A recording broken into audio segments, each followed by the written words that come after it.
નમસ્કાર મિત્રો, આગામી સમયમાં સીટેટની પરીક્ષા આપનાર તમામ ઉમેદવારોનું હું ઘનશ્યામ રાઠોડ હાર્દિક સ્વાગત કરું છું.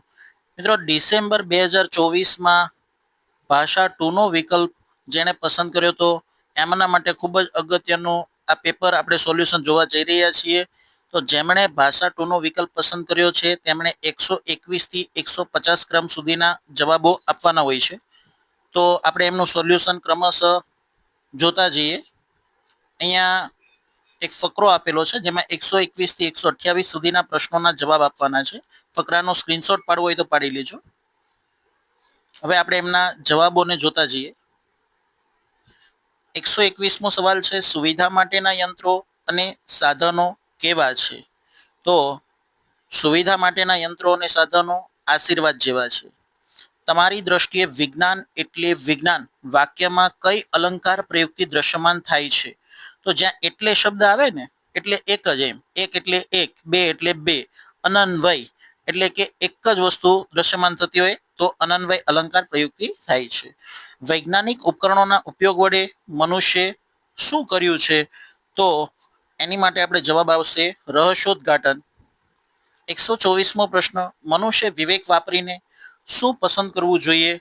તો એનો જવાબ બને છે વિજ્ઞાનની રચનાત્મકતા. આગળ જોઈએ 125મો પ્રશ્ન, વિજ્ઞાનની ઉપયોગિતાનો અભિગમ કેવો હોવાનું લેખકે નિર્ધાર્યું છે? તો બે મોઢાળો જવાબ બને છે. 126મો પ્રશ્ન, વિજ્ઞાન તો એ જ છે જ ભાર આપેલો છે, વાક્યમાં રહેલી વ્યાકરણગત વિશેષતા શોધી કાઢો. તો નિપાતનો વિનિયોગ અહીંયા જોવા મળી રહ્યો છે. 127મો પ્રશ્ન, વિજ્ઞાનનો કેવો ઉપયોગ મનુષ્ય સમુદાયને માટે ખતરા જેવો કહી શકાય? તો નકારાત્મક ઉપયોગ એ મનુષ્ય સમુદાયને માટે ખતરા જેવો કહી શકાય. 128મો પ્રશ્ન, અભૂતપૂર્વ શબ્દનો સાચો અર્થ નીચેના વિકલ્પોમાંથી શોધી. તો અભૂતપૂર્વ બરાબર એનો અર્થ શું થાય છે? પૂર્વે ન હોય એવું, એવો એનો અર્થ થાય છે. આગળ વધીશું. ત્યારબાદ પાછો બીજો ફકરો આપેલો છે.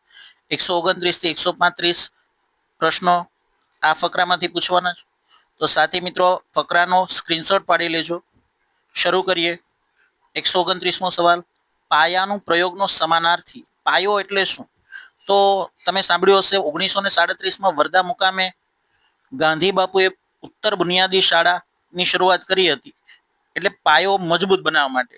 તો પાયાનું એનો સમાનાર્થી શબ્દ બુનિયાદી.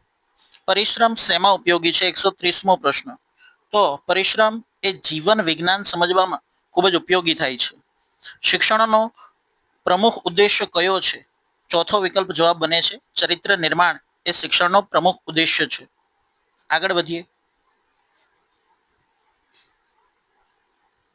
132મો સવાલ, રચનાત્મકતા એ ક્યાં કામ લાગે છે?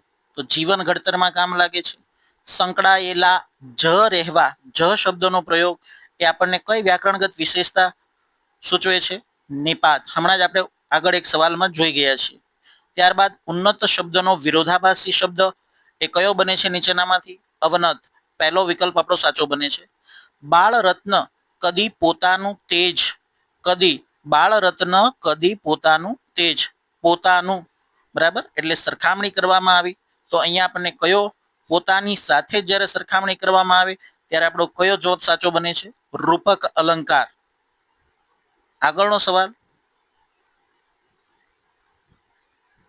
ખૂબ જ બારીકાઈથી જોજો મિત્રો. રાષ્ટ્રીય શિક્ષણ નીતિ 2020માં સૂચવાયેલા ક્લાસિકલ ભાષાના અભ્યાસ સંદર્ભે નીચેનામાંથી કયું વાક્ય સાચું છે? તો ક્લાસિકલ ભાષા વિશે તમને વાત કરું તો 11 જેટલી ભાષાઓ ક્લાસિકલ ભાષા તરીકે સ્વીકારવામાં આવી હતી 2024 પહેલા ત્યાં સુધીમાં. તો એમાં તમિલ, સંસ્કૃત, તેલુગુ, કન્નડ, મલયાલમ, ઓડિયા, મરાઠી, પ્રાકૃત, પાલી, અસમિયા અને બંગાળી આવી ભાષાઓનો ક્લાસિકલ ભાષા કે જેનો પ્રાચીન ઇતિહાસ છે, ખૂબ જ જૂની ભાષા છે બરાબર. તો અહીંયા આપણો જવાબ બને છે માધ્યમિક સ્તરે વધારાના વિકલ્પ તરીકે ક્લાસિકલ ભાષાનો અભ્યાસ. આ વિધાન સાચું બને છે. ત્યારબાદ વર્ગખંડ માટે એક પ્રોજેક્ટ કાર્ય કરવામાં આવે છે, એની અભિકલ્પના કરવામાં નીચેનામાંથી કયા તબક્કા યોગ્ય ગણાય તે શોધો. તો એના માટે ચોથો વિકલ્પ સાચો બને છે. જૂથોનું ગઠન, વિષય પસંદગી, યોજના, ડેટા કલેક્શન, ડેટા અર્થઘટન, ડ્રાફ્ટ લેખન અને અંતિમ અહેવાલ. ત્યારબાદ આગળ વધીશું. 138મો સવાલ. 7મા ધોરણની એક શિક્ષિકા એના વિદ્યાર્થીને એક વાર્તા વાંચવા આપે છે અને વિદ્યાર્થીઓ વાર્તા સમજે અને એમાં આવતા લોકોને અને સમુદાયને ઓળખે એવું ઈચ્છે છે. શિક્ષિકા કઈ બાબતને પ્રોત્સાહિત કરવા ધારે છે? તો સમીક્ષાત્મક સાક્ષરતા એનો સાચો જવાબ બને છે. ત્યારબાદ 139મો પ્રશ્ન 139મો પ્રશ્ન. ભાષા સંદર્ભે નીચેનામાંથી કયું ખોટું છે? તો કેટલીક ભાષાઓ વિજ્ઞાન અને ઇજનેરીને માટે જ અનુકૂળ છે. બરાબર, આ ખોટું વિધાન કહેવાય છે. ત્યારબાદ આગળ વધીશું. 140મો સવાલ. વિદ્યાર્થીઓ ભાષાને એક વ્યવસ્થા તરીકે સમજે છે અને પ્રયોગે છે. તો આના માટે સાચું વિધાન એ વ્યવસ્થિત સક્ષમતા છે. ચોથો વિકલ્પ સાચો બને છે. 141મો પ્રશ્ન. વિદ્યાર્થીની નબળાઈ અને ક્ષમતા પરખવા માટેનું ધ્યેય ધરાવતી કસોટીને આપણે શું કહીશું? તો પારખવું શબ્દ આવ્યો એટલે આપણું ધ્યાન સીધું નિદાન ઉપર જવું જોઈએ. બરાબર, ડોક્ટર નિદાન કરે ત્યારે જ એને ખબર પડે ને કે કયો રોગ છે. ચલો, ત્યારબાદ ભારતના બંધારણમાં અંગ્રેજી ભાષાને કેવું સ્થાન આપવામાં આવ્યું છે? તો અંગ્રેજી ભાષાને સહયોગી રાજભાષા તરીકેનું સ્થાન આપવામાં આવેલું છે. આગળ વધીશું. 143મો સવાલ. 7મા ધોરણની શિક્ષિકા વિદ્યાર્થીઓને એક વ્યક્તિના વર્ણનનું ટાસ્ક એટલે કે કાર્ય લખવા માટે આપે છે. તે બહાર જઈને હાથમાં ટોપલા સાથેના એક ફેરિયાને વર્ગમાં લઈ આવે છે. તે ફેરિયાને 7 મિનિટ માટે વર્ગમાં રહેવાની વિનંતી કરે છે અને જોડીઓ બનાવીને આ વ્યક્તિનું વર્ણન લખવાનું કહે છે. આ પ્રવૃત્તિમાં ફેરિયાને શું કહેવાય? તો ફેરિયો એ સામગ્રી તરીકે અહીંયા ઉપયોગમાં લેવાયો છે. ત્યારબાદ 144મો પ્રશ્ન. શ્રવણ કે સાંભળવા અંગેના ટોપ ડાઉન અભિગમમાં શેનો સમાવેશ થાય છે? તો ટોપ ડાઉન અભિગમની અંદર સાથી મિત્રો ભાષણ, વક્તવ્ય, પાઠ કે ધ્વનિ મુદ્રણના કેન્દ્રવર્તી વિચારને સાંભળવાનો સમાવેશ થાય છે. ત્યાર પછી 145મો સવાલ. અદિતિને પૂર્ણ ભૂતકાળ અંગેની જાણકારી છે પણ એ તેનો વાક્યમાં ઉપયોગ કરી શકતી નથી. તેની પાસે કયું જ્ઞાન છે? તો જાણકારી છે પરંતુ તેનો વાક્યમાં ઉપયોગ નથી કરી શકતી, એટલે કે તેની પાસે ડિક્લેરેટિવ જ્ઞાન છે. કરણ અને કૃપા બંને જોડિયા છે. 146મો પ્રશ્ન. અને મણિપુરી ભાષાની એક બોલી બોલે છે છતાં બંનેની છટા ભિન્ન છે.